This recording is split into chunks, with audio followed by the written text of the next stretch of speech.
Hello mga kababayan, kumusta? Kumusta po kayong lahat? Kami okay lang po. At kauwi lang namin ng sama anak ko at kapatid niya asawa. Punta kami sa city. Nag-update kami sa ID ng bunso ko. Napakainit, Diyos ko. Umalis kami dito ng alas 11:40. Pauwi kami ngayon lang bago alas 3 na. Diba? Super kainit. Grabe, Diyos ko. Saksak sa laman. Ang init. Dito ko ngayon nag-upo-upo sa labas ng bahay. Kasama ko yung mga bakat, kambing. Bakat kambing yan. Kapatid ni asawa.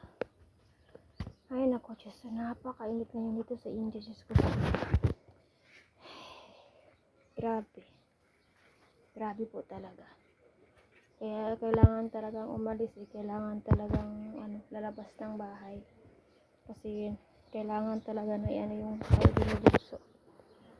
Ay, naku, Diyos ko. Maya na kami uwi ng bahay.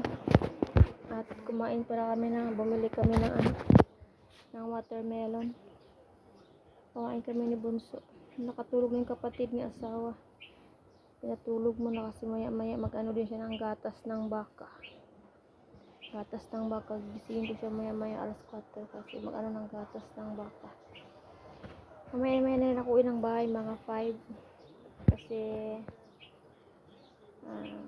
uwi na rin si Sarili maya 5. Gawaan ko rin siya ng gatas doon, coffee niya.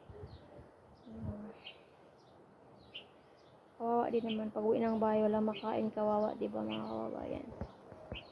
Ayan po mga kababayan, sinsya na po kayo mga kababayan sa mga post ko. Kunti-kunti lang talaga, wala talagang update lang po yan ng buhay ko dito sa India. Ayun po mga kababayan, thank you for watching.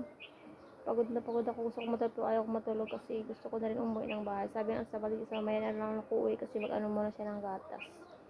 Kaya pagkatapos siya ng gatas, magdala ako ng gatas doon sa bahay.